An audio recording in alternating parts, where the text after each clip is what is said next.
Hey, Dom. I'm not playing the fucking stupid music, but anyway, guys, we're live now, so we're gonna start the show and talk about everything that's going on in the NFL. Welcome to another episode of the Gauntlet podcast, hosted by me, and I got all my co-hosts in here. Detroit Dom, aka McDominix, with his little McDonald's headset. We got Mike Booth, Minnesota Mike, in the building, covering the Vikings. Then we got Cognac King J down here in the bottom left. And then we got Tyler, our Packers representative. Guys, always on the show with us every single week. So what's going on, guys, man? How you guys all doing tonight? And how did you enjoy this past week of football? I'm good. I loved it. I enjoyed it. Had a good week. Got to celebrate Victory Monday. So I'm a happy camper. Super proud to be the fan of the winless team in the NFL. Oh God! I did pick the Jets and the Giants this week, though. Just like to put that out there. Good for you. No, I'm sorry I don't have any cookies to give you, but I will say we did, just to give a shout out to my dude Jahan. He entered. All right, so like Tyrus and them, they do this "Say What, Say It Again" podcast. I don't know if you guys have heard of it or seen it. So they jumped. Yeah, so they did it, and there was 58 people, I believe, that entered their bracket challenge or, pick'em challenge. And then you do the score, like the total points scored on the Monday night if it's a tiebreaker. And Jahan did put $10 on a sheet and won 580 this week. So good for Jahan. Oh, nice. Good for him. Jahan won that. He must have some insider info from Vegas. He said he just took a shot in the dark. He was surprised he even won. I mean, I said good for you, bro. Sometimes it works out that way. Yeah, I mean, it was $10. Like, fuck it.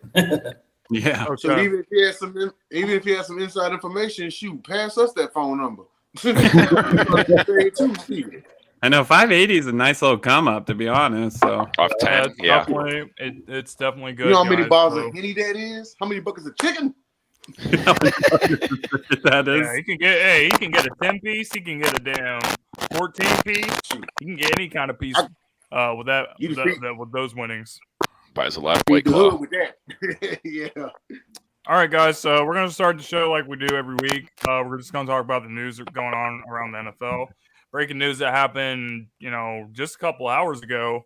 Jalen Smith was released by the Dallas Cowboys. He's a former second-round pick.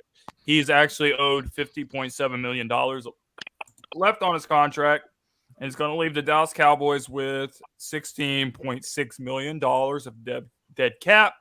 And that's going to be 9.8 this year and 6.8 this year. The guy's been absolutely terrible. He's slow. He can't tackle. He can't cover. He can't do anything right. It's a wonder why the Cowboys even tried to give him this extension after one good season.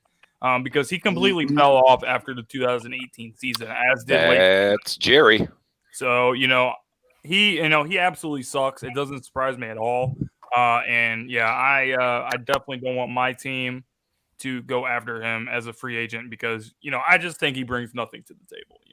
I already can't cover, can't tackle, can't do anything. So that's my thoughts. I already saw a rumor that the Chargers are interested in him.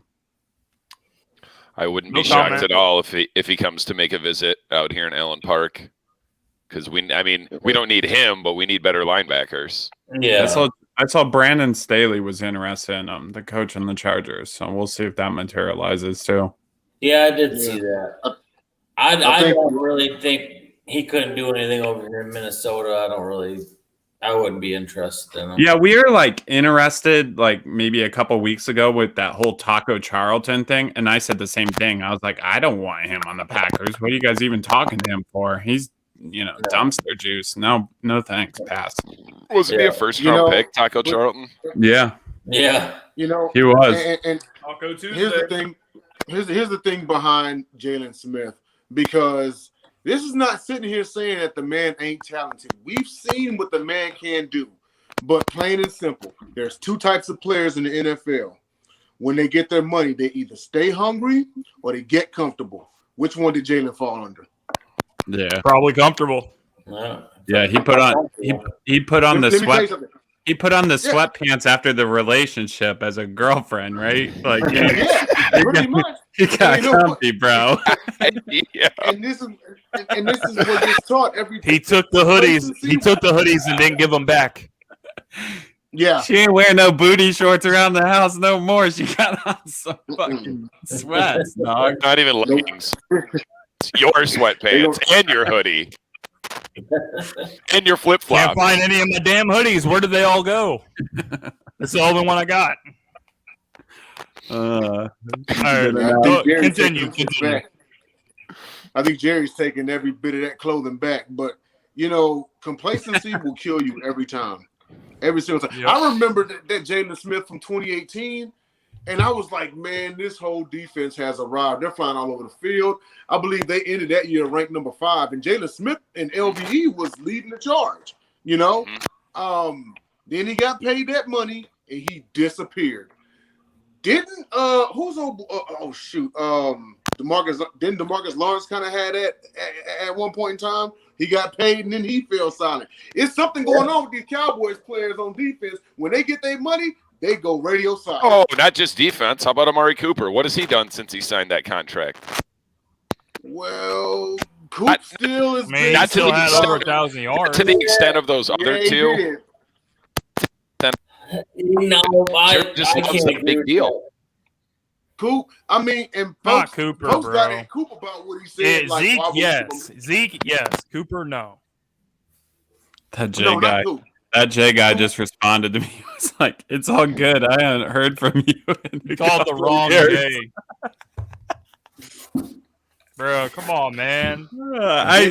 Jay, I was trying to call you, and I accidentally called this Hispanic dude that I knew from like 2 years ago.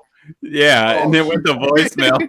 Then he texted me back, and he was like, "Bro," I said, "Oh, I didn't mean to call you. My bad, bro." And then he responded back, and he said, "It's all good. I hadn't heard from you in 2 years." I was like, "What?"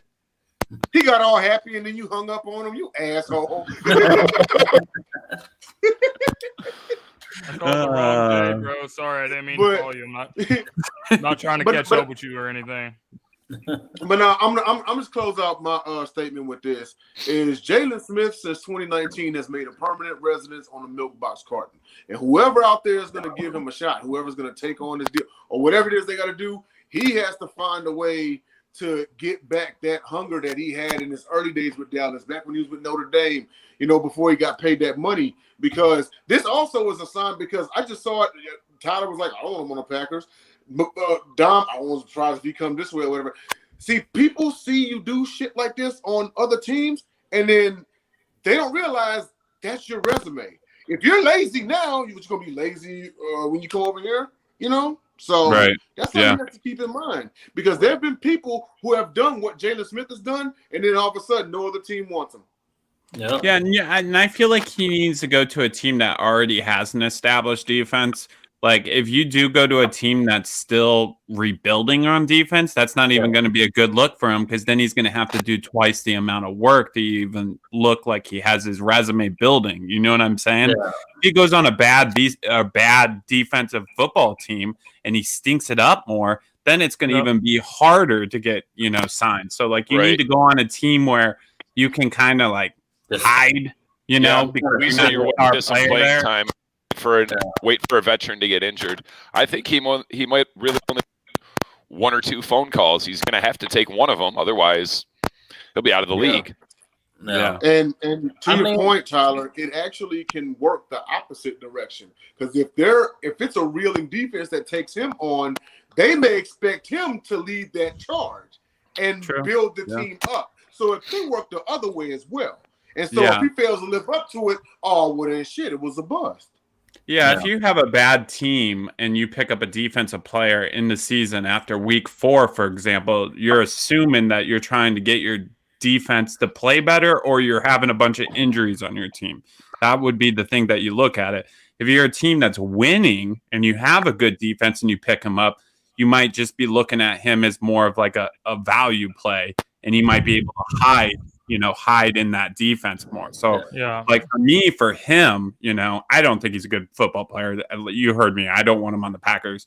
But like the Chargers going after him would be a better situation for him, I think, than the Atlanta Falcons, for example. You know what I mean? The Tennessee Titans, for example. Yeah, it's only going to be good for him if he goes to a good team. Like Chargers might not be bad because they have leaders established. He's not going to have to come lead the team. He can kind of just fit in, be a piece, and kind of get his confidence back. And maybe he learns how to play the position a little better. Maybe he improves. Maybe he's just kind of a rotation guy. But he's got to come and improve himself wherever he goes, no matter what. So Right. You might as well pick the best team you can go to. Whether instead of going to a bad team where you can play more, you might as well just go to a better situation to get yourself where you need to be. All right. Well, here. Oh, my bad. Go ahead. No, go ahead.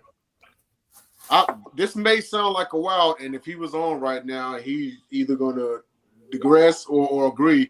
But I wouldn't be surprised if Baltimore took a look at him. I just texted him, by the way. I'm trying to get him.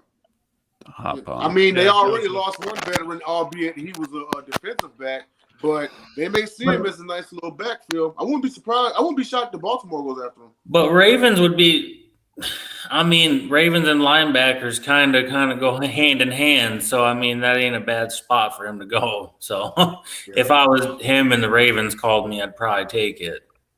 Right. Sure. And you're a contender at that. Yeah. You're throwing out the Ravens to make a run in the AFC. It's a good franchise. You know what I mean? It's a steady franchise. Yeah. So it's a good spot if I was him. All right, guys. So I think we're going to leave it there with the Jalen Smith situation. Are we going to talk about some of the injuries this week? Yeah, we will. But first, we're going to talk about certain someone. Head coach of the Jacksonville Jaguars, Mr. Urban Meyer. Listen, bro, I'm going to try to keep it straight. But this man was in the club or the bar or wherever he was at. Urban Meyer is like 70 years old, and he's over here hitting on these little 22-year-old college girls, and he's like, I saw a picture of this blonde girl that had posted like, this random guy keeps flirting with me. Do you guys even know who he is? And it's just a picture of Urban Meyer sitting there with this weird smirk on his face with this little drink in it. I can't believe this shit, man. This is the worst thing that he could have done. And you're not hiding out today that he quote unquote lost the locker room. I think he already lost the locker room. I just don't see Urban being a guy who probably ever had the locker room. Oh man, he's not a guy that can lead at this level. He's not a leader of men. He's a leader of boys. He can do it with 18, 19-year-old kids, but when you're talking about 30, 32, 34-year-old guys, they don't buy into what he's doing, and that's why he'll never succeed as an NFL coach. He'll probably end up taking that USC job if I had to guess. That's what he wants to do. I think he wants out so bad to go to USC. I thought that too. And then, he's pulling that Bobby Petrino for sure. This is the worst thing he could have done. And then on top of that, the owner actually made a statement. This is from Shad Khan. He said, I have addressed this matter with Urban. Specifics of our conversation will be held in confidence. What I will say is his conduct last weekend was inexcusable. I appreciate Urban's remorse, which I believe is sincere. Now he must regain our trust and respect. That will require a personal commitment from Urban to everyone who supports, represents, or plays for our team. I'm confident he will deliver. Short story, he's going to get fired at the end of the year. It's just like I said, he's not a leader of men. You have a quarterback like Trevor Lawrence, or being with Urban Meyer is the worst thing for Trevor Lawrence because Urban is not a guy that's going to develop him and take him to the next level. So they're going to be needing to bring a new coach in anyway, but Urban is just digging his own grave further and further. So that's pretty much my whole thoughts on the situation. And I just think it's weird that he's 70 years old.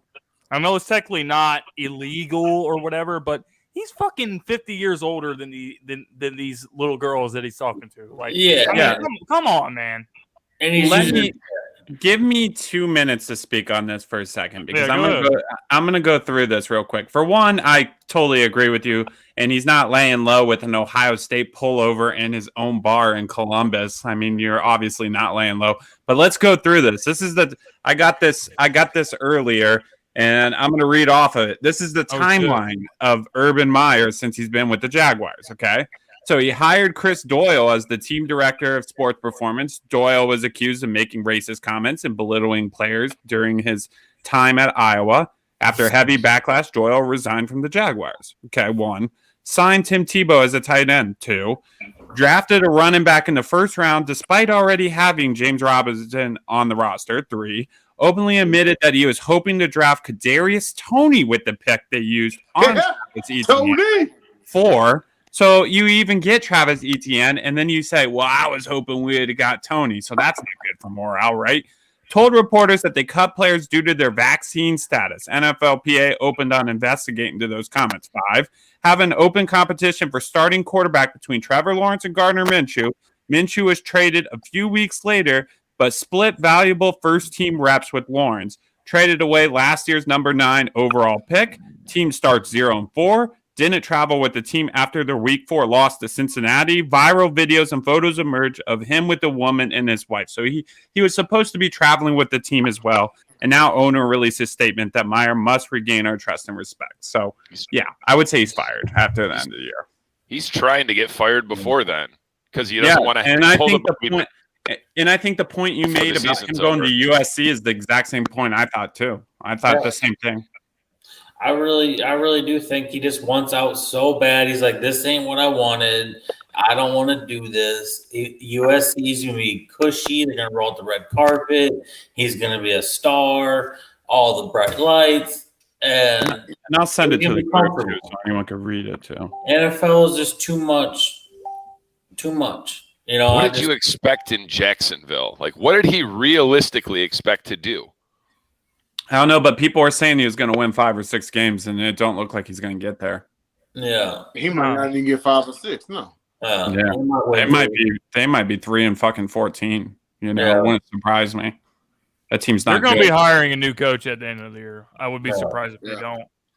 No. I mean, I don't think he makes it through the year. Yeah, I'm surprised the headaches haven't started. You know what I mean? The headache thing that he has going on. I figured that would have already started. I said he was going to be gone like week 5, so I think my bet was off. But I agree with you, Dom. I don't know if he makes it through the whole year. I think he'll get a cough and say he has tuberculosis. I can't continue the scene. I can't continue the season. I got mesothelioma. It's like Urban Meyer making it through the season was like about the same amount of like hope I had that Jimmy Garoppolo was going to make it through week 4 of the NFL season. Hey, he's still hanging on. For now. 4 out of 5 years. 4 out of 5 years he's been injured week 4 before. And he's injured now. Like, and he's not injured. Fields, but Lance is starting next week. That's what I said. And when we did the preseason show, I said Lance is going to get this job because Jimmy G's going to get hurt. Like he always does. Very injury prone. Speaking of injuries, let's segue into injuries that happened this week. You got something on Urban real quick? Yeah. So, of course, we all don't see what goes on behind closed doors and whatnot, but I had a theory. And that is, what if Urban Meyer actually contacted USC behind closed doors and said, hey, look, if you guys roll with an interim coach, I want this job. Just let me last the year, and then I'm coming straight to you. Before they fire me, I'll resign, and then boom, I'm off to L.A. It's possible. It's possible that Urban is just going to resign. I think Urban is catching man. I wouldn't even be surprised if that happens. As soon as they fire that interim coach, and then they'll welcome him. They'll welcome him with open arms at USC because it's been a while since SC has been on the national stage in national title contention, and they know his background in college sports as far as winning national titles. He'll be welcome out there in Los Angeles. Jacksonville right now, hot water. Yep. You know, Man. so Joe, I think Joe hasn't responded to me, by the way. He must be loose as a goose on that fucking frozen margaritas tonight. Yeah, we don't need him coming in here and being a hoe talking about Aaron Jones and all this other shit. So, let's actually go ahead and talk about some of the injuries and stuff. Tyler, I know Jaire Alexander got hurt this week, so last I heard about him is that he's gonna try to play. They're hoping that his shoulder injury is not that serious. I think he's gonna wear like some shoulder brace or something that. But there was actually a lot of more injuries that happened too. So it's tough, man. You know, it's tough getting through a full NFL season, and there's an extra game. So you're just gonna have to see how these teams are able to deal with it and how they're able to get their guys ready to fill in for their injured stars throughout the course of the season. And for the NFL, you know, we all know that it is a styles thing with matches, you know, like with games, like, you know, like with Green Bay, they're going to try and get Jair to go because he's got that AC joint in his shoulder. It is a relief for Packer fans that's not a broken collarbone. That helps out, significantly. But, you know, when you're playing the Bengals, you kind of don't want him to sit out because then that secondary becomes, you know, way more vulnerable against those receiving core. So I think that's why he's going to try and go this week. Za'Darius is out for mostly the whole year too, and I did hear D-Bach is probably not coming back now to week 9 or week 10. So Packers are just going to have to, you know, battle through this all. Right.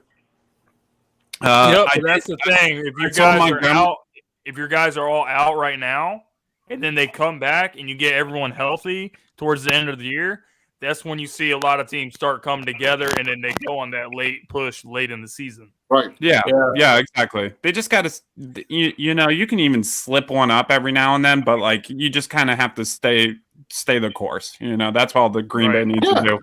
And you know what? That's perfect. Stay the course. Remember, this is Aaron Rodgers. He doesn't need to dominate the division and win the Super Bowl. They won as a 10-6 wild card. 100%. 100%. You just need to stay the course. You don't have to, you know, Aaron people can play anywhere. People blow, and I think people blow up the win-loss thing a little bit too much sometimes. I've seen plenty of teams that have been the team to beat that end up losing. I mean, look at Tampa last year; they were a wild card and rattled off all those wins. And Green Bay was the one times they won it. Wild card. Yeah, I mean, it happens. It certainly happens. All you got to do is get there. David Montgomery was a big one for the Bears this week, injury-wise. I believe he is out for 6 weeks. But for the Bears, for their situation, I mean, their offensive line is terrible, but they do have Damian Williams backing them up, who should have won the Super Bowl MVP a couple of years ago, in my opinion. Absolutely. But he was robbed. No. What'd you say, Dom? I said, don't tell me that. It's true, though. Damian Williams should have won Super Bowl MVP? He should have won. Over Mahomes? Oh, no. Mahomes, Hold on. No. When you said Montgomery's out for 6 weeks. Oh, yeah. Yeah, I got it. It sounds like Anthony Barr's going to play this week, though. Is he? It sounds like he's finally coming back this week against the Lions, so we'll see how to your point, what? Go ahead, Jay. Oh, on the Damian Williams thing, if I'm not mistaken, he's the first dude to receive for and rush for 100 yards apiece in the Super Bowl. Bro should have won most likely player. And how the fuck do they not win Super Bowl MVP? So they don't win their game without him. I don't think it really affects the Bears too much. I mean, Montgomery runs hard, but I do think Williams would be fine. I mean, we all know the issue with the Bears. The Bears' offensive line is shitty, so that's really going to be the issue, you know. Yeah. But I think Williams, you know, could fill in for them, certainly. He'll be all right. Our sorry-ass pass rush only managed 1 sack. I didn't think we were going to get 9 like the Bears did, but I figured at least 3 or 4. Oh, yeah. I'm going to get to you later in the show, Dom, about your Okay, so let's actually talk about some of the games. Got a cap on my chest, right? I'm actually going to start with the Rams and the Cardinals. The Cardinals are 4-0, routing the Los Angeles Rams on the road. After the Rams just made a huge statement to the league by beating the Tampa Bay Buccaneers. James called that, by the way. Kyler Murray's leading this team. He looks like he's the leading candidate for MVP right now. And their offense is looking good. And one thing I will say about the Cardinals is they really haven't even got DeAndre Hopkins involved very much. So once he starts to get more involved within the offense, they're going to be even more dangerous. And on the defensive side, they're no slouch either. I mean, Matthew Stafford has looked like an MVP candidate this year too, but he did not look like he knew where he was going with the ball at a lot of times within this game. So they were getting the pressure on him. Chandler Jones, outstanding. J.J. Watt also. They're a very good duo rushing the passer. So I think the Cardinals are legit, and I think that they are going to surprise everybody. And, yeah, I am changing my pick, and I have the Cardinals winning the NFC West. Do you have them in the Super Bowl? I'm not sure yet. It just depends on how the rest of the season goes. But I feel like if they continue to play at this level, then sure, they can play with teams like the Rams and Tampa and teams like that. I think they're going to be very dangerous, and I would love to see them go on a late season push because I think Larry Fitzgerald would actually come out and come with them for one more run, which I'm sure a lot of people would love to see. Yeah, that'd be awesome. Honestly, I'd love to see Larry get a ring. Yeah, I want to be. Obviously, none of us are going to have an issue with that. We all love Larry Legend. Yeah, I'm going to stick with my pick, but James picked the Cardinals last week. I picked the Rams. I said I was picking the Rams until further notice. And I'm not saying that the Cardinals can't win the division. I guess the reason why I'm sticking with the Rams is that I can still see the Rams going farther than the Cardinals, even if they both get in the playoffs. So similar to Tampa and New Orleans last year. New Orleans beats them twice in the regular season. But obviously, when Tampa gets hot later, they started rattling off wins. They started, 7-5, and then they started winning all of a sudden a lot more consistently. So that's kind of where I'm at on it. I told James before, and I want to say it live now because I don't want to be deemed as for the record, that I don't want to be deemed as a Kyler hater because I like Kyler Murray. I just got to see him do this late in the season, and I haven't seen it yet. If he does do it late in the season, then I told James, you're more than welcome to pull the receipts on me on that because I just have to see it late in the season. I haven't seen it yet. And granted, I know he had a shoulder injury last year, but this is a long marathon this year. This is 18 weeks this year. Yeah. I like the Cardinals. I think they look real good. Obviously, a offense that is super explosive, but I still got to go with the Rams to win the West right now. I'm going to stick with my pick on that. But I do think it's those two in the West. I was wrong about the 49ers, though. I will say that. Absolutely. I thought they were going to get healthy, and I thought they were going to pick up where they left off, and it just hasn't happened. Yeah. So at the very least, you guys will say that Arizona is the biggest threat to the Rams in their own division. I'll go even further. Agree. I'll go even further than that. I would say, as far as right now, if the Super Bowl was Arizona and KC, I got Zona by 10.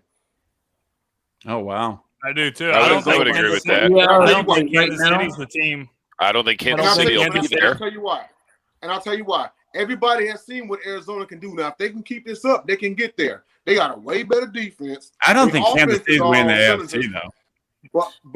I don't think Kansas City's winning their division, and I'll get to that later. And now, you know what? To y'all's point, Kansas City is looking really vulnerable right now.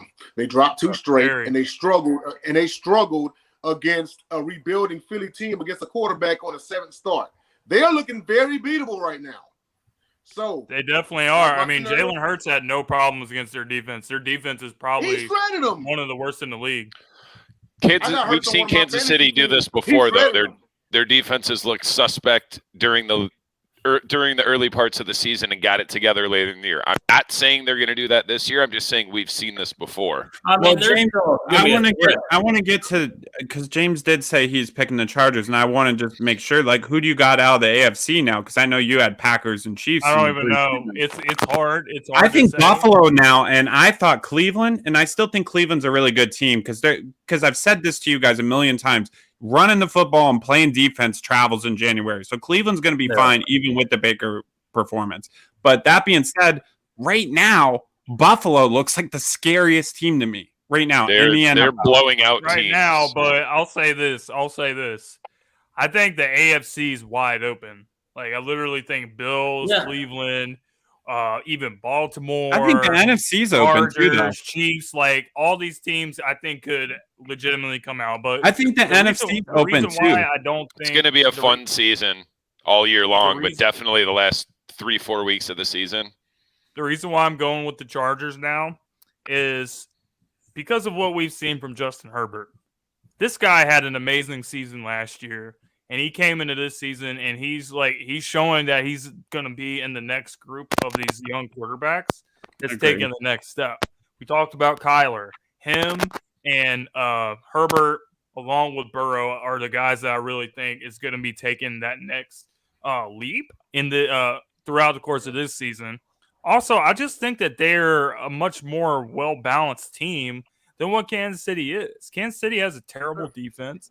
I think that Herbert already proved that he has what it takes to go toe-for-toe with Patrick Mahomes. He has the arm talent. He has every physical tool that you want in a quarterback. And they have weapons. They have Mike Williams. They have Keenan Allen. They have Jared Cook. They have Austin Eckler. Yeah, they even have that Pargro guy. That guy was beasting last night too. They got the pieces on both sides of the ball, and if they stay healthy, Eckler. Kansas City needs to wake up because they're not. This isn't the years past where they can sleepwalk to the AFC West. It's not going to happen. They're going to have to take their shit to the next level, or the Chargers are coming for him, and that's just the facts. What's so fun about the NFL? What's so fun about the NFL? Jay, I'm sorry, I didn't mean to interrupt. What's fun about the NFL season at this point, though, at this week 4 point, is like it is wide open. I agree with James. It is wide open in the AFC, and it is certainly wide open in the NFC too. Cardinals are the only undefeated team left, and great to them. But Green Bay's still very much there. If they play Arizona in a playoff game, the Cowboys are 3-1 for now. I don't believe in them as a contender, but Tampa, we're going to see if Tampa wakes up or not. They're still prevailing and winning games, though. At the end of the day, so I think it's open both ways. It is. A year or two ago, people were looking at Mahomes' performance, and rightfully so in their defense, and they were saying, "Oh man, this is Mahomes' division for years to come." Yeah, not so fast. Because Herbert, that boy is a gunner. He's hungry. He's super hungry, and we've all seen what he can do now that he has a better team around him. And a better coach. And a better coach. I was going to get to that point. Brandon Staley might have been the best coaching hire this offseason. I forgot he was a defensive guy. He flew under the radar, though, right? Because everyone looked at Saleh. Everyone looked at even Arthur Smith going to the Falcons, who hasn't done anything yet with them. Everyone was talking about, Philly, obviously, with Sirianni. Like, there's a lot of new coaching hires. And the Brandon Staley one, a lot of people are like, oh, well, he's young. Anthony Lynn was a little bit conservative. And, yeah, he looks like his team looks fired up for him. And Anthony Lynn is just as he was a head coach. And to your guys' point about Herbert, yeah, it's Herbert's really hard to just not like in general. You know what I mean? Like, even watching him last night, I was like, dude, this dude is a stud. He's going to be good for years and years to come. He's got a cannon. He knows where to put the ball. He doesn't make stupid decisions. He has a good offensive line. Everyone talked about the Chiefs getting Turney and getting Orlando Brown, talking about what they did to, bolster the line for Mahomes. And it's like the Chargers' offensive line's pretty good too. They get Corey Linsley from the Packers. Balaga's on that line. It's a lot of old Packers on that offensive line, honestly. Yep. Sewell. He might be better than Sewell right now. Sewell's been good for you guys. I ain't gonna hate on Sewell. He hasn't given up a sack all season, I read. Not at left tackle. He gave up one sack at left tackle since he was in college. If we can, well, I'm done speaking on James. You go ahead. Yeah, I was just gonna say, there were a lot of interesting games. But we should go ahead and segue into this coming week, starting with on Thursday night. We have the Seattle Seahawks, who are coming in. They're 2-2. Division game. You never know with these divisions. They're going up against the Rams coming off a loss that's going to be on Thursday night. So it's going to be in Seattle, which is a tough place to play. But one thing I just got to say, this Seattle team is exactly what I expected coming into the year. They're not that good. They have Tyler Lockett and DK Metcalf, and Russell Wilson is basically what keeps them relevant. Their defense is terrible. They don't have much of a running game to speak of.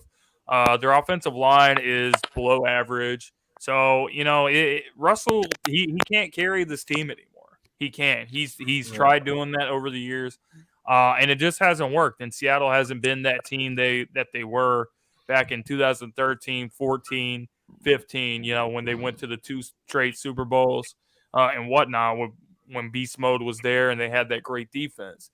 It's just not the same team, and he can't carry them anymore. He just can't do it. So I think that he does all he can, but it's just not enough. And the Rams they're gonna bounce back this week, and they're gonna win this game on the road.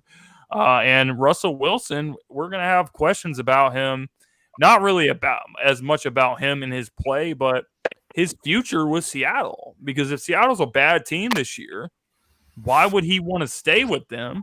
I see him requesting a trade when the season's over. Right. That's what I see happening. Yeah. I think. Go ahead, Jeff. I really have not seen much of an improvement the last 2 seasons with Seattle. Granted, yes, they are a good team, but they didn't get better. But they probably felt like they didn't need to get better because everybody else in the division was like so bad. But now everyone else in the division has gotten better, way better. So if anything, the general manager needs to wake up like, hey, maybe this team should be more than Russell Wilson.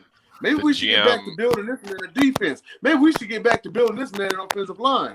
Because like James said, if that shit don't happen in the next year or two, he may want out of Seattle. The GM in Seattle is a GM in name only. Like that's year. Should be about Pete Carroll. Yeah. To my point there's a couple things I want to say.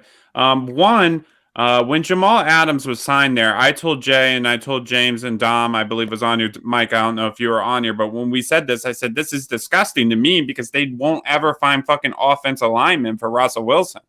Yeah. Like you guys are focusing on issues that you shouldn't even be addressing. You should be trying to help your best player put himself in a better position to win.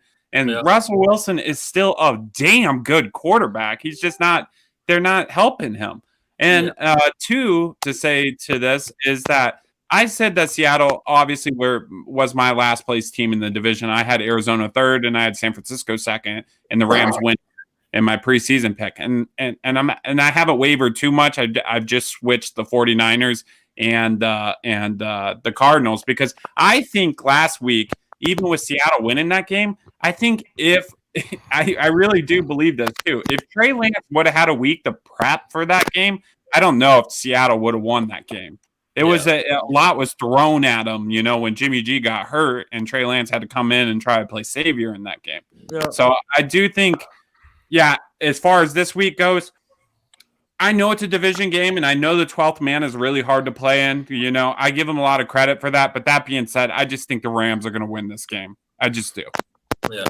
And, to your point about the Jamal Adams signing, granted, yes, I do agree. They should have gone, and addressed the offensive line. Now, I'm not at all discrediting Jamal Adams. I think that he is a very good football player. Sure. However, he never struck me as a defensive back. He's a linebacker that plays deeper than everybody else. Just all inside linebacker. He's not good in coverage. You're right. He's a glorified inside linebacker. He's a liability in coverage. Plays deeper than everybody else. He's a liability in coverage.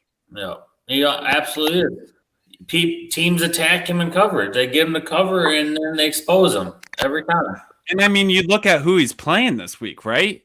He's going to be going against Cooper Kupp and Robert Woods and Tyler Higbee. Like, these are dudes that are going to get lit up. They might light up Seattle. I mean, I think this game will probably be close because it's a division game, and they usually are. But I also wouldn't be surprised if the Rams just blow this team out, even in Seattle. Yeah, I think that's a little bit You know what? Blowing them out of Seattle's not out of the question because, okay, Jim, remember how we said that San Francisco? No, yeah, that Philly played down to San Francisco, and that's how they lost. Yep. I think Seattle played down to San Francisco and kept them in the game because they barely beat them. They beat them by a touchdown. Right. They're just not a good team. And I will say, and I will keep saying this, Trey Lance was just thrown in there. He wasn't prepped to be. He didn't get a week to game plan. He'll look better. If you take Russell Wilson off the Seahawks right now, they're a bottom 5 team in the league. That's how bad this team is. No. And what the Seahawks can't do, though, what you can't do is that you can't start off losing games because what team doesn't win late in the season? The Seahawks. That's who don't win games late in the season. That's been the whole issue with Russell Wilson. Starts off looking like an MVP, starts teetering off towards the end of the year. That's been the whole dilemma with him. So if you're 2-2 right now and you're barely, Mike's Vikings beat them the other week, you can't just teeter back and forth like this. Like Seattle almost is in a position that they need to win Thursday night just to keep staying. They do need to win. But that being said, I think the Rams are gonna win Thursday night. They do. It's a must win. Yeah, I got the Rams to win that game. Far be it for a must-win game to occur in Week 5, but for Seattle, this is a must-win. And considering the division that they're in. Yeah. If they were in any other division, it probably wouldn't be a must-win. The Cardinals and Rams are too good. They're too good. So makes it a must-win for them. They can't to keep up. They're not going to be able to keep up if they don't win this game. Like the Rams and the Cardinals are just going to leave them in the dust. And barring injuries, I'm not saying Seattle's just going to beat San Francisco the next time they play. Trey Lance is going to be way more comfortable, and I don't think that's going to happen. Seattle's the worst team in this division, but I don't know, man. It's going to be an interesting matchup. Let's actually talk about another game that I want to bring up. And we're just talking about the Chargers, but this is going to be a great game between the Cleveland Browns and the Chargers. I believe that game is at Cleveland. Actually, no, it's at LA. It's at LA. Yeah. So Cleveland's got to travel for this game. And West Coast trips can be difficult for teams. Having to fly all the way across the country with a different time zone and everything like that. But I don't know, man. This game is looking like it's going to be one of the best games of the week. It's a pick 'em. There's no in this game. In the end, Baker Mayfield's coming off of a rough performance. The Chargers defense is going to have to, shut down that dynamic duo of their running backs that they have with Chubb and Kareem Hunt as well. So it's going to be a pretty tightly contested game.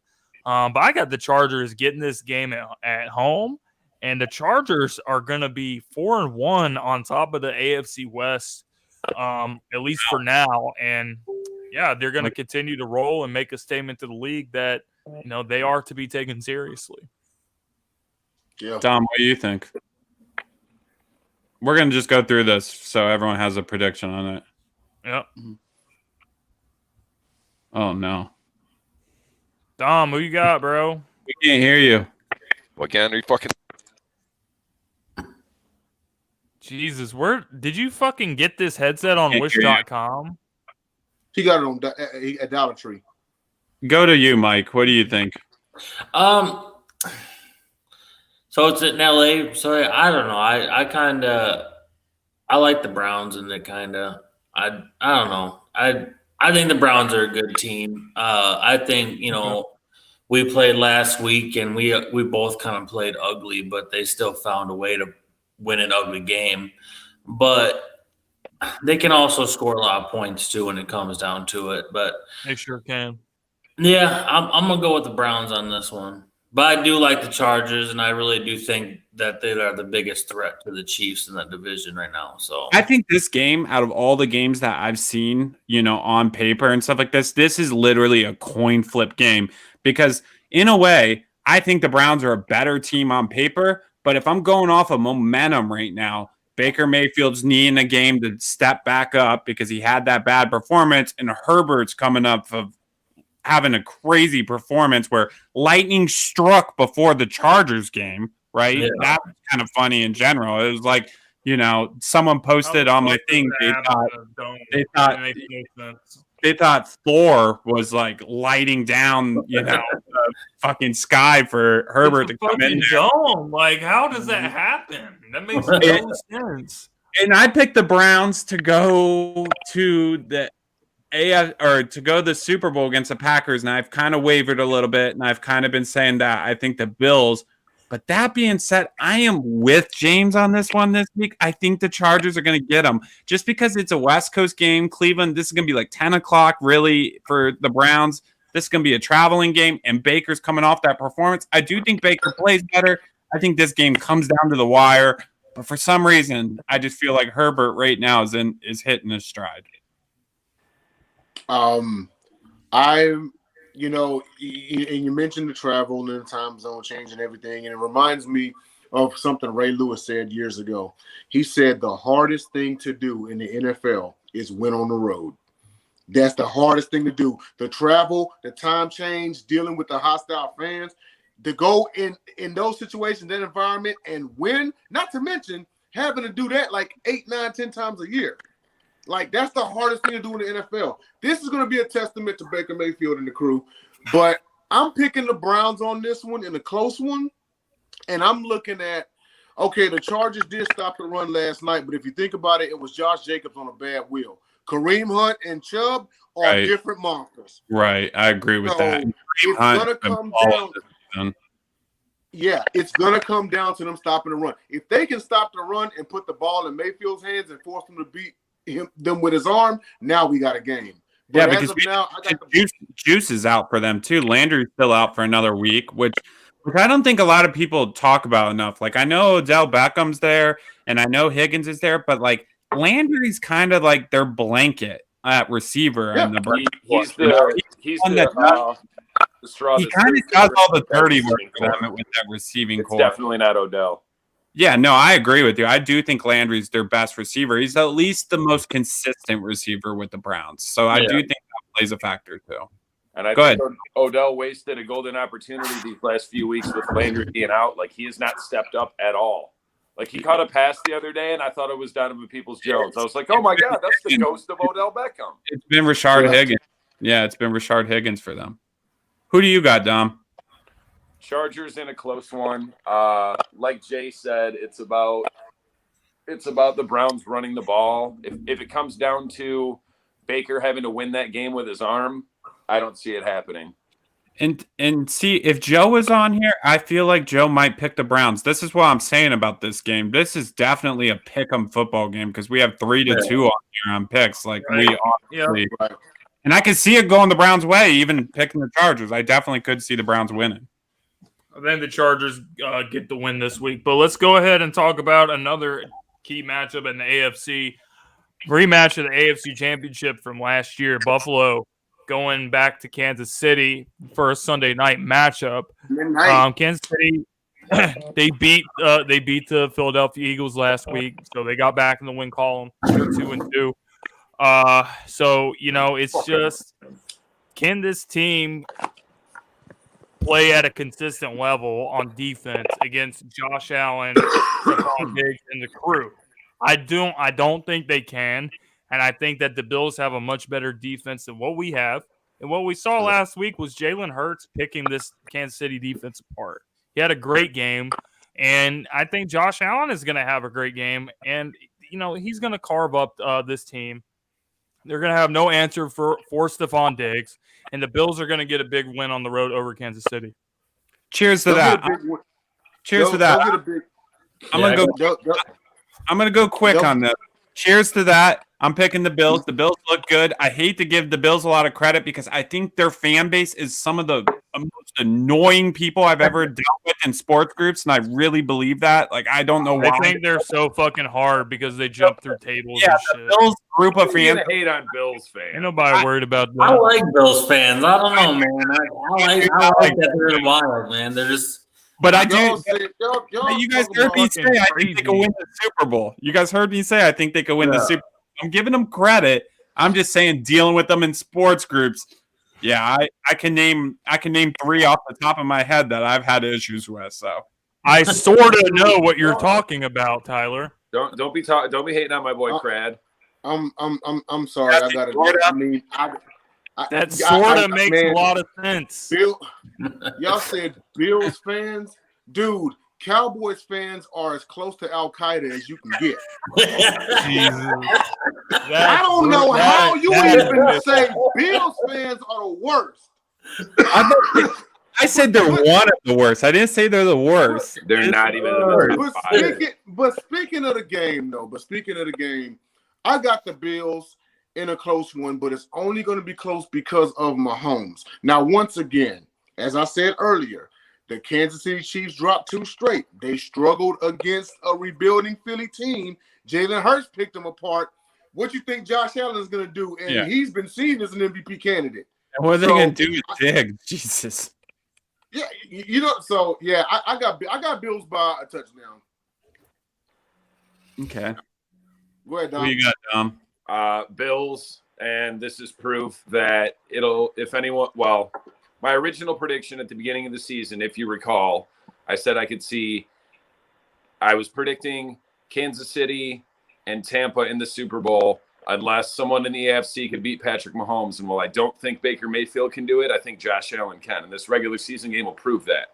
That's Much fair. like Baker couldn't best Patrick Mahomes in the regular season, I don't think he can do it in the playoffs either. But I think Josh Allen can. That team is so well coached. And that's fair. And I'm not even thinking about Kansas City. Like for me, like I've been debating. Right now, no one is. Kansas City's not even thinking about Kansas And City. for the AFC, like to me, it's like James even mentions the Chargers, but for me, for the AFC, it's and I'm picking the Chargers this week, but it doesn't play a factor into who I think is going to win the AFC. I think it's going to be, to me, just right now, it would be either the Bills, the Browns, or the Ravens. Those are the 3 that stand out to me. Yeah. I got the Bills winning this game too. Honestly, I think they're real hot. So we're all picking Buffalo. Yeah. Buffalo across the board, man. Blow up in it. But I think they're a hot team right now. I really like Josh Allen. He keeps proving himself, and I think he's going to take another step this year and gonna go. I think I got the Bills in the AFC Championship personally. And as far as Bills fans go, that I was speaking on, I am not speaking on my dude Brad. So like Brad's my homie. Brad's good people. I'm not hating on Brad. This is more a couple other people that used to be in those groups.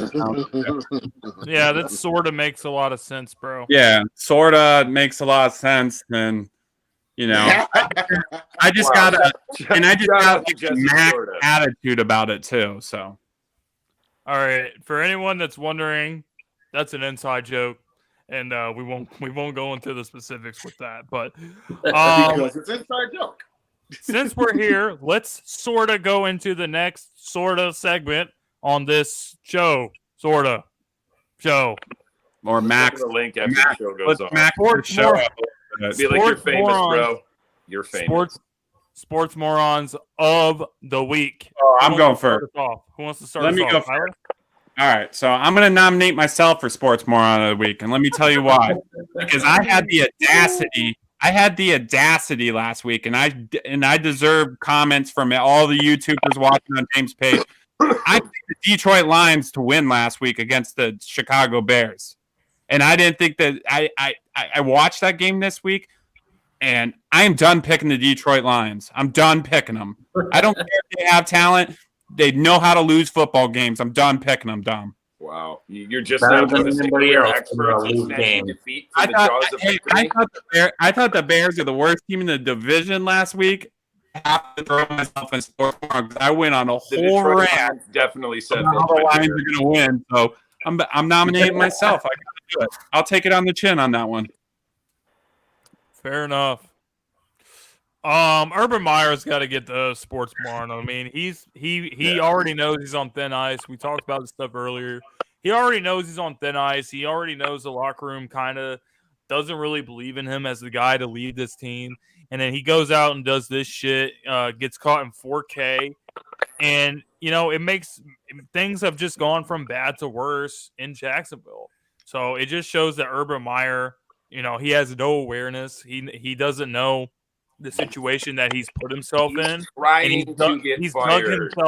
He's dug himself even further. So it's just kind of embarrassing to see that. You got any sports? My sports moron is Dan Campbell for not once but twice going for it on 4th down and not succeeding. When it came down to the closing moments there, it could have been a 1-point game. I'm sorry, a 4-point game instead of a 10-point game. And it's crazy, though, because I think I jinxed us. Going into that game, the Lions had the longest current streak for consecutive red zone trips with a touchdown, 11 for 11. Then we went 0 for 4. And Jared Goff and his baby hands reared their ugly head again. I don't know what that snap was. And then he fumbled again. Yeah, that was the worst way to start the game. Baby hands, man. He's got small hands like a carny. Probably smells like cabbage too. Oh, he said like a carny. You don't remember that from Austin Powers? Yeah, I love Austin Powers, bro. He's like carnies. I love all of them. They've never made a bad movie, honestly. they really haven't. Even Goldmember is funny, so all of them are good. Spy Who Shagged Me is my favorite, though. Yeah. Mike, you got any sports one? Or Jay? I guess I didn't really have one planned, but I would probably say the Vikings for starting Dalvin Cook when he wasn't 100% healthy. When we've seen Madison can, hold it down for a little bit. Might as well just get him healthy for a later push. I think we could have game planned a little better and maybe won that game. Honestly. Especially against a good rush defense like Cleveland. Like the Browns know how to stop the run. That's what the Browns do good. Like with the Chargers, like when we talk about that game, I'm not really looking at it as Eckler's going to go off in that game. It's got to be Herbert having to use his arm to win that football game. Yeah.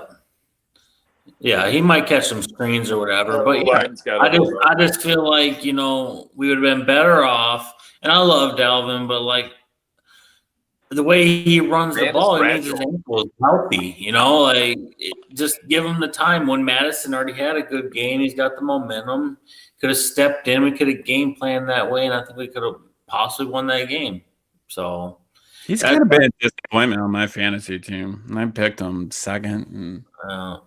Yeah, I had him in my other league too. So we just had to take the L for that, with Dalvin Cook not really doing too well with that. Cannot count on Dalvin 16 games a year. You just can't. No, apparently not. You can't count on the Lions 16 games a year either. So, I mean. Dang. Actually, 17 games. But you can count on a consistent result with the Lions. That's true. They are consistent. Dude, Dalvin Cook is a stud. He just gets nicked up from time to time. Healthy. Well, and our offensive line is kind of just thrown together at this point right now. And they're going against a good defense. My thing is they're playing the Browns. The Browns have a killer defensive line. So that's what you got Myles Garrett and Javion Clowney coming after you and shit. Like it would just been a good game to let them sit and get healthy, honestly. Personally. I agree. I see your point. That's my opinion. So Jay, what do you got for Sports Moron? I actually got a split moron of the week. The first one, to Jim's point, is Urban Meyer. Yeah. You're down in Jacksonville. This is a new environment for you and everything, and you can't go and pull a Jerry Jones and be seen up with them young ass college girls. Right, you can't. Needless to say. But the other sports moron of the week is to the Texans offensive coordinator Tim Kelly. I don't think anybody really expected us to win that game, but you can't even score a single fucking point. Not to mention, that was a shit job putting Davis Mills in that position. You should have put him in better positions. You know what I mean? Right, I agree with that. Only a second they threw him to the wolves. You look at the Josh Allen threw a pick on his first play. Texans down there by the goal line. 4th down. Davis Mills is not that kind of quarterback. Take the 3. Not to mention, up until about mid-third quarter, outside of one touchdown, Houston kept the Bills kicking field goals. And you can't take advantage of that? Yeah, you need your ass whooped, bro. Moron of the week. He got that long ass neck, bro. Looking like a giraffe. Yeah. Oh yeah, he does. A lot of neck on that boy. Bro, he got a longer neck than Mike Glennon. Can you imagine him having like a turtleneck? Let's just say it's neck and neck. Yeah. Mike Glennon, the NC State product. Is Mike Glennon still has a job somewhere? Doesn't he hold the I clipboard? think so. I think so. I'll look. He might I'm be pretty out of sure. the- I'm pretty sure he does. This game's over, by the way. It's 6-1 Red Sox, by the way.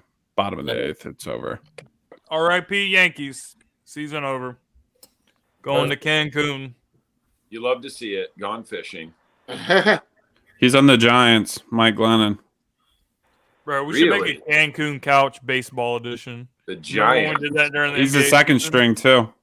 No, Trubisky is. No, Trubisky's on the Oh, Bills. Buffalo. Yeah. My bad. No, Trubisky is.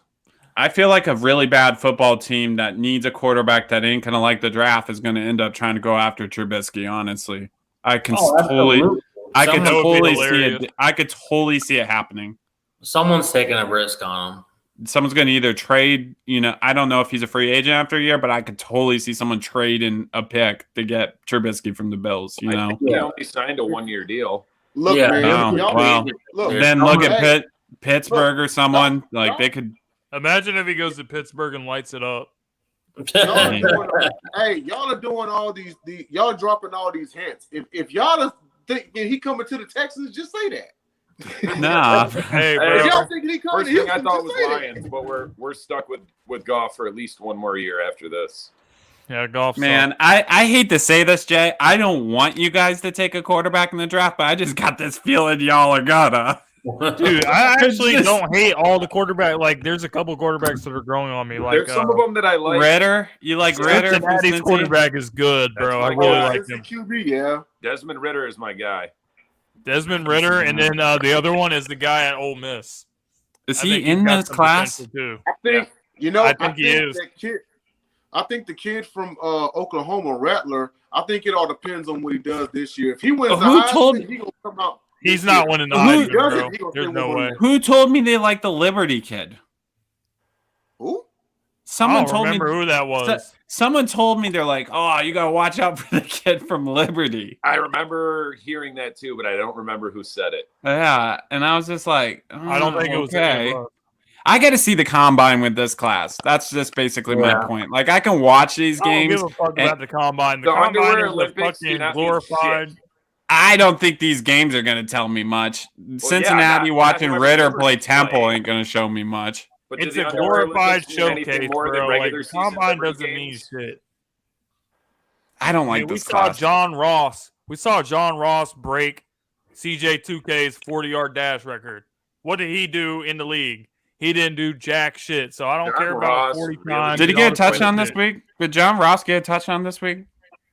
I don't know, but he was the I don't first know who round he pick, plays 10th for overall anymore. pick, and hasn't done shit in his career. So, I mean, the guy, that's why I don't put stock in the combine. Who The does he even combine play doesn't- for anymore? I know, He but I doesn't don't do really shit. put stock in a lot of these college games, to be honest. Like, I don't know if I put a bunch of stock in Cincinnati because Ritter's doing his job there. Like, he's not exactly lighting it up. He's not up for Heisman or anything right now.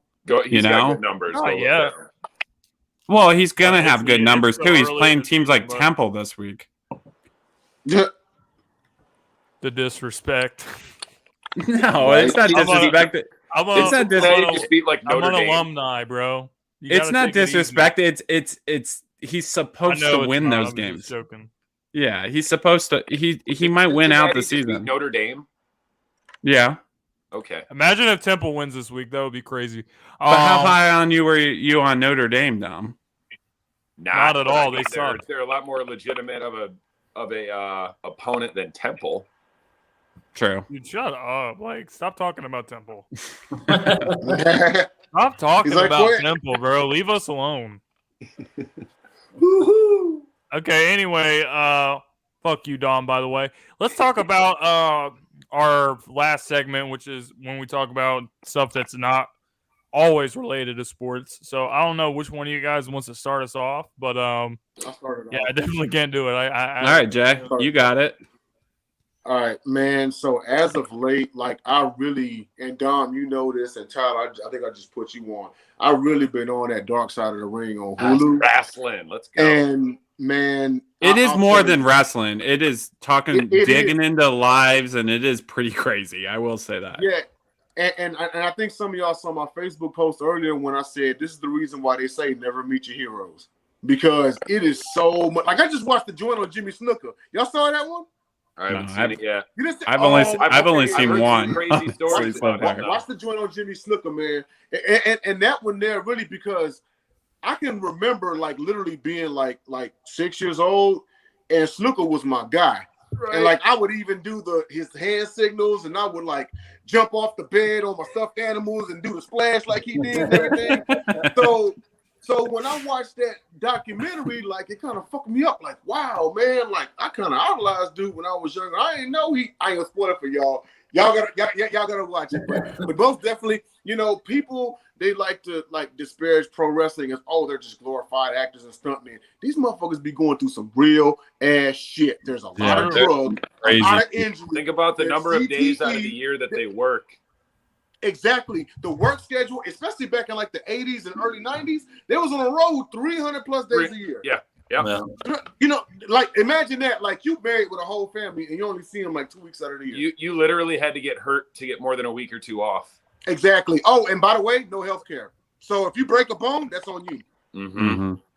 You know, so it's definitely something that even if you are not a wrestling fan, I suggest anybody watch it because it takes a look into their lives. Yeah, that's the point I would say when you speak about it, because a lot of people would be like, well, I ain't watching it because I don't watch professional wrestling. And you don't even have to. Like, it's the fact that you have way more stories than just like Chris Benoit killing his entire family and being a psycho. Like, there's a lot of shit and drug abuse and drug substance and murder charges and there's all kinds of shit. There's a lot. The shit is tragic. Like that's all real. People obviously. Hear about like Chris Benoit. It was just like that was the most extreme example. But there's tragic stories about wrestlers and their lives and what happened to them going back to the beginning of wrestling. Right. Yeah. Like that. I mean, those guys. Like I said, between the head injuries and the drug abuse, and that's both recreational and prescription drugs like painkillers, anabolic steroids. What if I told you the maracas? What do you know about the maracas? What if I told you that the average pro wrestler died by the age of 53? That's the average lifespan of a professional wrestler. When Chris Benoit died, they examined his brain. He had the mind of an 80-year-old Alzheimer's patient. He was 40. Yep. Just so much whiplash. Dude, that is a rough CTE, dude. Yeah, it's no joke, man. It's really no joke. But yeah, like I said, I highly suggest like everybody watch the joint. You know, so yeah, y'all go ahead, man. So I was actually like Cassie and me. We went out the other night with like our couple of friends that we hang out with, and we were talking about favorite cereals, right? Because we were talking about that, so I figured I'd bring that up tonight. Oh shit! So. Favorite cereals, and you could and yeah, you could talk about your old school ones, or like as a kid, or what you eat now, or something. But I figured I was like, because Cassie and me were arguing about it. She's a big Lucky Charms person, and I'm not, because I'm not a huge marshmallow guy. Nah, fuck that. Lucky Charms is trash as fuck. Cinnamon Toast Crunch, baby, all day. Okay. Cinnamon Toast Crunch cereal of all time. You're wrong, but you enjoy cereal. I got Crunch Berries, and then my number 2 is Cinnamon Toast Crunch. Hell yeah! Wow, you guys all go with Cinnamon Toast Crunch too. Okay, I like Golden Grams. Man, get the fuck out of here, dog. Those are great value. Man, we ain't trying to hear that. This man said Golden Grams. I was gonna say I will say I'm more into the fruity ones. I like Trix and Fruity Pebbles. Fruity Pebbles are my number 2. I love Fruity Pebbles. Have you ever had a Fruity Pebbles treat, like a Rice Krispie treat? Have you had an edible Fruity Pebble? Absolutely. Those are good. Those are dank. Is that what you're talking about? Those are dank. Yeah, those are the best. I mean, with or without the marijuana components, both are good. Yeah, both are good. Like, yeah, edibles, they put me on a whole different level that I'm not really a huge fan of. It depends. If I eat depends. an edible, I either got to be at home or where I'm going to be until the sun comes. Well, yeah, you don't want to go to work on one. True story. The first time I ever tried edibles, it was. What happened to James? It was at my high school prom. I literally went to my boy's house and we smoked, and I ate like 2 or 3 brownies. And didn't hit you. Once I got there, I was fucking zoned out. I did not know where I was at all. I was like, yo, what the fuck's going on? Like, why is everybody dressed up? Like, I was gone, bro. It was the craziest shit I've ever done in my life. I'll be honest, like edibles are so nice if you're like you're about to have sex. Like honestly, like edibles really, really, really top notch there. Because they give you that body high. You know? Right, you're right. Yeah, bro, you're feeling good. It's completely different from smoking. Yeah, see, like my thing, I like to take an edible and then I smoke a blunt while I wait for it to kick in. That way, I got that head high and get that body high. It's like you're floating. Right, and then you're wondering where Jesse is. Then you're just blown back. Like, forgot that you got married, forgot you had kids. You're just sitting in your garage looking around, like, how'd I get here? No, Mike's making sure that Lily, Roman, and Bradley are asleep. Where's Jess I'd just be chilling. I don't know. I sit there and watch TV, watch a movie or something, chill out. Well, you got any questions, Dom? I figured you were gonna have a question. Oh, I couldn't. I mean, I kind of even forgot about the segment. I'll just piggyback off what you went. With favorite cereal? No, favorite candy, chocolate and fruit. Okay, that's Halloween-ish. We'll take that. Favorite candy and fruit? No, like fruit candy and then chocolate candy. 2-part question. Okay. So Sour Patch Kids. Candy. Okay. Sour Patch Kids is one for me. Okay. I gotta ride with that one too. The Sour Patch Kids. I'm a big Sour Patch Kids fan. Yeah. I even like the watermelon joints. I like the regular ones. I like the sour ones. I love Sour Patch Kids. Wait. No, I gotta change mine. Sour Patch Kids is a close number 2. I got Mike and Ike's as number 1. Okay. I got Mike and Ike's number 1. Mike and Ike's are from my youth. And then I probably would have said Starburst until the last couple years, but my joint now is the Haribo gummy bears. Hey, those are awesome. Fire. Yeah. As far as chocolate goes, and the Star Mix. Chocolate's harder for me. For chocolate right now, Cassie would be on your same peach rings, by the way. Those are her joints. Those are fire though. I like peach rings though. Yeah, peach rings are good too. What about you, James? What you got? You got Sour Patch Kids too? Probably no. I was gonna say Starburst. That's Starburst a solid selection. Chocolate though. Yeah, Reese's Sticks is my chocolate one right now. I'm addicted to those at the moment. Yeah, I'm going the big cup Reese's cups. I was gonna say another fruity one that I used to like a lot as kids were Airheads. I was really into Airheads, but Airheads is probably my number 3. Airheads are good. I like the cookies and cream bars, the Hershey's ones. Okay, those are fire. Those are good. A few years ago, that was my go-to. I switch it up a lot. It just depends on I go through phases of them. I go back. I'm trying to really think about the chocolate one because like I like Twix, but am I willing to say Twix is my favorite one? Like, you know what? I haven't seen in forever. Peanut butter Twix. Like they came back around for a while, and now all they did. They're Reese's. Honestly, Reese's is up there for me. I'm too like with Mike. I think Reese's. I mean, Reese's peanut butter cups. You really just can't go wrong. You got to take chocolate candy and put it in the fridge. I kind of like the fast breaks. I guess I would say from Reese's. Those are good. Yeah, those are good.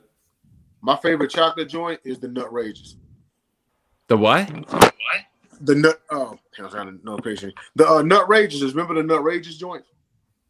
I'm trying to think.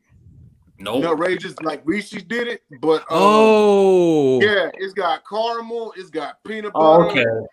Yeah. That was, and it had peanuts and actual peanuts. Yeah, There's so many like chocolate bars that you don't forget about. Yeah, like whatchamacallits, you guys remember those? I was gonna say those were dank too, but a lot of people don't remember those. The 100 grand bars are fire. Wow, another good one. Those at the bank, I'm like, where'd you get those? Like, what Carmelo, 1980s vault did you get those from? What are the worst ones? Obviously, we're all going to say candy corn except for Dom, but candy corn and Neckos are the fucking worst, almond period. joys. The worst. ooh, almond joys bad, are but gross. Mounds are That's a really You're good fucking choice. Butterfingers worst. are trash to me too. I don't know. I hate coconut. Mounds are fire. Almond I joys. hate coconut Shut the everything. fuck No, up. the worst Mounds candy. suck. If it's not Circus Peanuts, it's Necco wafers. Ooh, circus peanuts. Ooh, I don't even like looking at I have those. to go with Circus Peanuts. I don't even like looking at those at the Candy store. corn is bro. one of the I worst. used to like those when I No, was a no, kid, no, no, and no, then no. at one point My I ate some and I worst one- threw up. My worst one is the baked beans joints. Oh, Boston Oh, baked beans. Those are God. trash. You want to know? You Yeah. want to know? There's one that I'm I gonna used to throw say them because hoes out the window. there's one I'm gonna say because I have like sentimental value to hatred towards it because I threw up on it because I ate too much of it. But it's that Hubba Bubba bubble tape that comes in like the little. Bro, I hate those joints because I ate a bunch of it once and I threw up and I was sick for like 2 days. It was awful, bro. It's Yeah, I bubble don't. gum, bro. You're supposed to chew it, not swallow it. I don't even like looking at it at the store though. Like I'll see it in that little tape, tape measure pack, and I'm like, nah, dude, I'm good on that Hubba Bubba. And I like Double Bubble. I like Bazooka. Like I used to love gum, but yeah, not Hubba Bubba, bro. I can't do that. No. James, you got a question? Or Mike? Nah, I don't got Let me think for a second. Okay, so what do you guys think? What do you guys think would win, like in an all-out, like in a death match between? Wait, I think we already asked this before, but I might be wrong. Between like a gorilla. Oh yeah, we asked that. So we asked already that. did this one before. We all said gorilla pretty much. Okay. Fuck. Bears have really small dicks. Oh my god. What? What, dude? Fuck? Hey, bro, what? I heard it on another podcast. I'm just sharing information. Oh If you want man. to say someone has a small All right, dick, you're like, pause. you got a bear dick, huh? Pause. Like abnormally, like a grizzly bear's got like a much smaller dick than an average human. Oh god. Dicks for thought. This is like, who's this guy over here with this little bear dick? Talking all this shit. Oh my god, dude. He got that bear dick energy. Oh, that's so fucking. The Bears beat the Lions. I am left speechless. I am Yeah, left y'all got speechless. small dicks. I Okay, mean, so at What least are you you doing guys over there know- acting like a bear? You I might don't be know if you scared of guys a ever grizzly played bear in the video woods. games You just- growing you don't up, gotta be but scared of his dick. when I was growing up, I played Nintendo 64 and PlayStation. So when I was a kid and I had my PS2, I didn't have a memory card. So we used to just like play whatever game and Pause just it. fucking leave the PlayStation on for like weeks at a time. Pause it. Turn off the Because we TV. didn't have fucking memory cards, bro. Like today, like kids have like the PS5 and like everything like that, so they don't really know what it was like back in that era. There's no memory card. Like we used to just fucking leave them on for weeks, months, and those things were built to last. Like they could actually withstand it. Oh, PS2 It's was crazy. like a military issue Hummer as far as like It indestructibility. was a fucking tank, bro. This sucks. Talk sports. What are I we, think 10 the years old? man Oh. on We got some He's hater just in comments. control, bro. We got some hater comments in here from Harlem Cowboy. Harlem Cowboys said that like we haven't Yeah. been talking sports. We've actually been talking sports the whole fucking show. Anyone that knows what this podcast is about, we do that every Tuesday night. So if you're not here when we start, that's not my problem. Right. So we talk you're talk running on the sports show for right now. 95% of the show. Yeah, and every don't call week. us a bunch of 10-year-olds, you little bear Yeah, dick fuck you man. for trying to talk shit about my Harlem Cowboy. Which I Harlem guarantee, Cowboy is A, a you're not keyboard from warrior. Harlem, and B, you're not a cowboy. So now who's fronting? But thanks for watching. Tune in every Tuesday. Tune in every Tuesday. We appreciate your viewership. Tune Tune in next Tuesday and actually watch the whole show. Don't just hop Hey, in. fucking clown. What is this, Matt? Don't Weeks don't comment? don't just hop in when He we says talk about that- this hoes. He gotta watch says the whole Doug thing. Peterson would be a good fit for the Jaguars. Oh, What do you guys Peterson. think about that? I think he would be a better fit than Urban Meyer. Yeah. I think Doug's going to get another Anybody's shot. a better fit than Urban I Meyer. think Doug I think he Peterson could do it. was fool's gold. Anybody's a better fit. Kamala I Harris would be is a better fit than Urban Meyer. He said Kamala Harris. They need an offensive-minded coach is what they need, so it's not a bad take. Yeah, if Doug went there, it would still be an upgrade to Urban for I sure. think Doug should They get can have another Anthony chance to Lynn be a right head now. coach. Right now, because Urban's going to take that USC job, so Anthony Lynn's not getting it. Yeah, I I would think work- maybe I would like work on Eric getting the Bieniemy, Jacksonville front offices. maybe. I mean, maybe the Bills coordinator that we've talked Brian about. DeBoll. There's He- there's some things in Eric Bieniemy's past I think those are the real reasons he hasn't gotten a head coaching job. Yeah, and I know Andy Reid's an offensive-minded coach and stuff, but I do think Eric's time could be coming soon, is what I think. He'll that he get a could. job. But I do agree with the Bills coordinator. Yeah, I think he's kind of a lock to get one. And who knows? I mean, who knows to Harlem Cowboy here? Maybe Kellen Moore. Joe mentioned it last night that he thought Kellen Moore could possibly be a coaching hire, so that's possible too. Yeah. I don't know how I feel about it personally. I just don't know if I don't know if I see Kellen Moore Right. He doesn't leading a whole football. Like, I kind of think he's in his right role, if Right. that makes sense. he needs some more seasoning Like, before he he needs can be more a time. head coach. Yeah. Yeah, that's what I think, but I'm certainly I listen to Joe's opinion, and I'm he has his own opinion on it, and it's not a bad take. My thing about that is like, okay, let's say you get, because I mean, okay, Kellen Moore was the quarterback's coach for a couple of years. Now he's a coordinator. When you go get a head coaching job, like how many friends and associates does he even really have to fill out the rest of his staff? It's true. Like yeah, that's what worries 'cause me he's about not Dan seasoned Campbell. yet. Yeah, Most of the guys that we hired were not associates of his yeah. because he doesn't really have any. But he'll bite your kneecaps off. Don't you worry. He'll go for it. He'll try to throw the ball on 4th and 1 when the strength of his team is his O-line and his run game. And the Red Sox won, by the way, so they'll play the Rays. I don't want to hate Dan Campbell yet and say it's an abject failure, but fuck, it's not looking good. For Dan Campbell? I'm not Terrible discouraged. team. So Like, I You mean, guys we were can't talking just about this the other night, just fire them right away, though. we were talking about this the Yeah, other at night. least Like, a couple, 2 or 3 years. there's never Yeah. been a time in my life where I've been watching football and seeing the Detroit Lions, and I just look at the Detroit Lions and I say, man, that's a great team right there.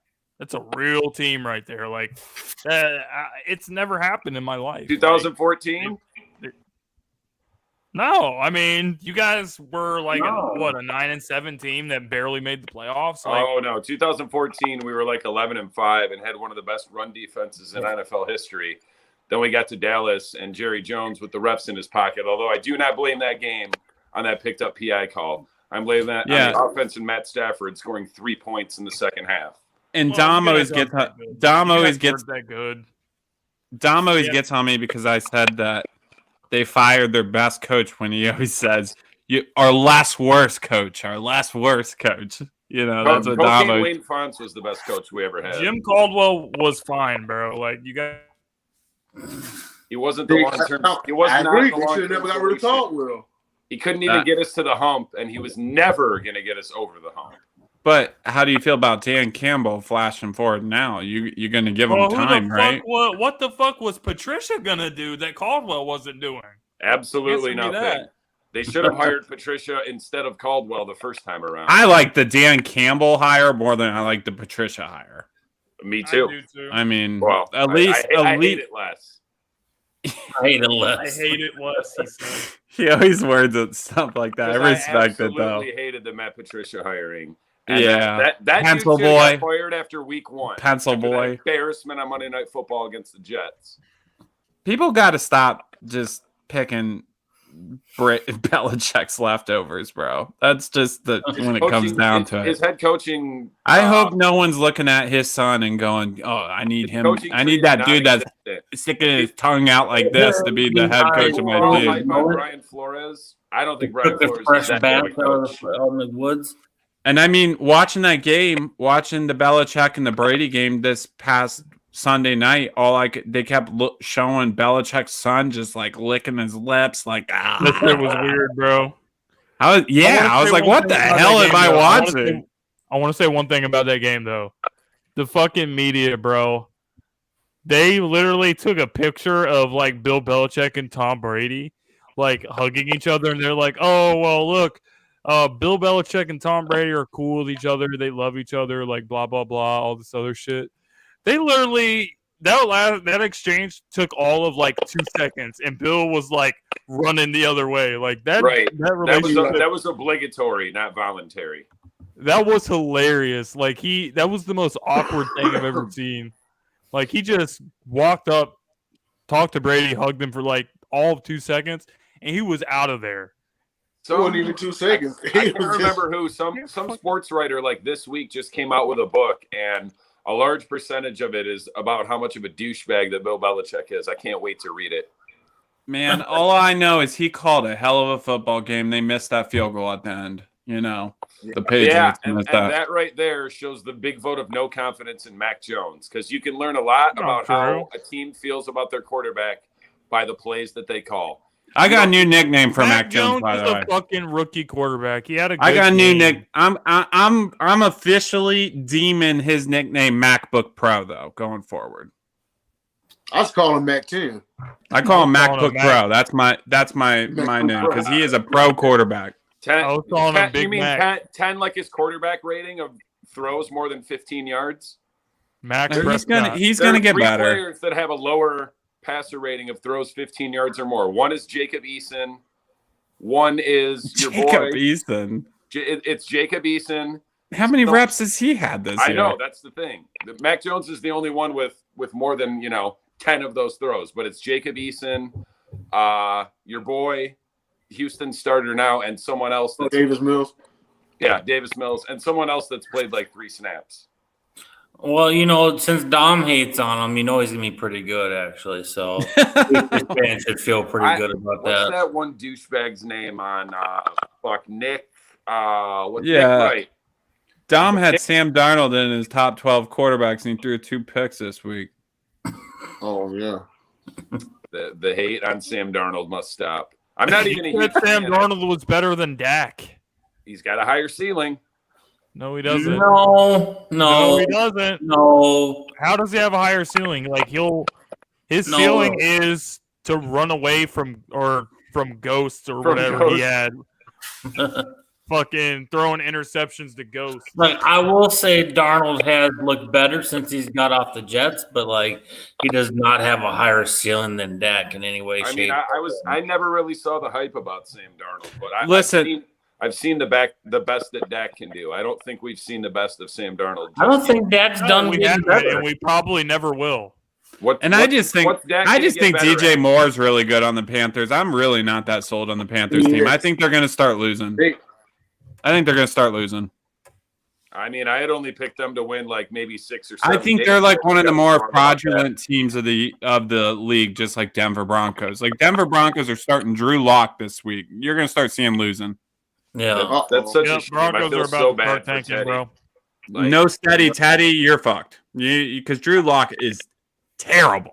He's bad. Well, you can rely on Teddy not to turn over the ball too much, I can't listen. Daniel Jones, I would take over Drew Lock. Drew Lock is awful to me. It's not saying much, bro.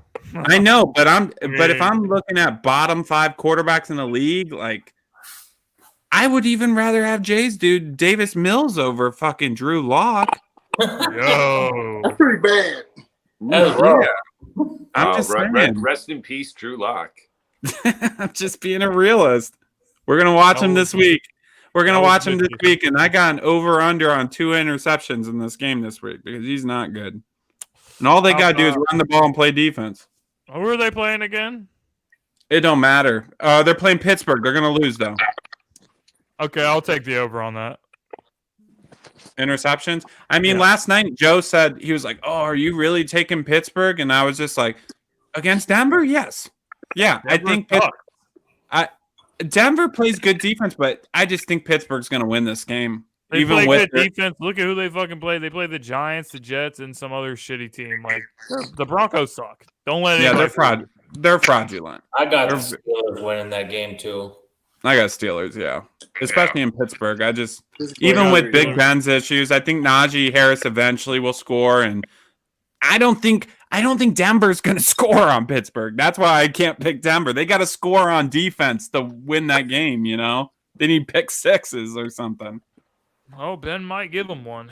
It's very possible, but I don't know. Yeah, I got Steelers winning this week. Anything else, guys? No. I'm good. You guys good? All right. Any shout outs or anything you want to give before we get off the show tonight? Yeah, sure. A whole list. I'll start. You guys catch me on the Sip Off, hosted by Megan Price at 8:00 or about, I think, 8:15 now on Thursday nights. Jahan Phillips and Anthony Brown also co-hosts on that show. You can catch me on Cage Ragers this week. This is going to be a fun week for anyone that loves combat fighting because we get to watch Tyson Fury fighting Deontay Wilder in that big ass boxing fight. So I'm excited for that. The UFC card's going to be nice. There are two girls that are fighting that are contenders on that. So you're going to watch Mackenzie Dern. She's going to take on Marina Rodriguez. Both those chicks are very good. Anyone that hasn't seen them fight, they're literally the winner of that fight's going to get pushed into the title mix. So that's a big fight. And then you guys can also catch me on Alex Fleming's show on Thursday nights, the NFL Carousel, where I represent the Packers on there. I forgot to even write that one down. Shame on me. Go ahead, Dom. You can catch me here on Tuesdays, the Sports Gauntlet podcast on YouTube, 10 p.m. on Tuesdays, hosted by James Tatum. Fridays at 7 Eastern Time, the We Are Lions Nation podcast, hosted by Soul Man, Stat Man, and my boy Smoking Jeremy B.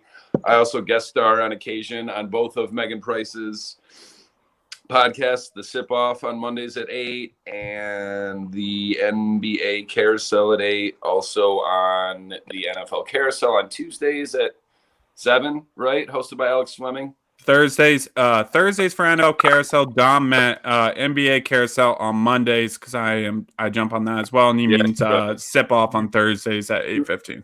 Too many Gauntlets on Tuesday. Gauntlet Tuesday for sure. That's right. Go ahead, Jeff. All right. You can find me on Twitter at NellyNail13, NELLI13. Also, you can find me on Instagram on Unconventional King 13. The E in Unconventional is the number 3. You can find me on the Sports Gauntlet every Tuesday night at 8:30 my time, 9:30 Eastern. Hosted by James Tatum, co-hosted by myself and Tyler Ingham and Dom. Also, you can find me. I'm gonna try to be on a sip off here on Thursday, and then also when the NBA Carousel starts back up, I'll be up on there too. Also, find me on Roku on Visual Dramatics. I just dropped the live commentary on the Texas abortion law. So the next one, I saw that. Will be coming up here shortly. Also, I have been tasked. So the women's have a pro league, and I was tasked to cover the Houston team, the Houston Heat. So for Visual Dramatics, so I'm gonna be going out there and covering like their practices and like the games and whatnot. So you can find all that on there as well. Shout out Craig Davis, shout out Marshall Hill, Houston Heat. See y'all next week. Mike, you got anything? No, just be here. All right, Mike on here on Tuesday nights. We'll see you guys next week, man. All right, guys, have a good night. Peace out. All right, later on. Shout out to Super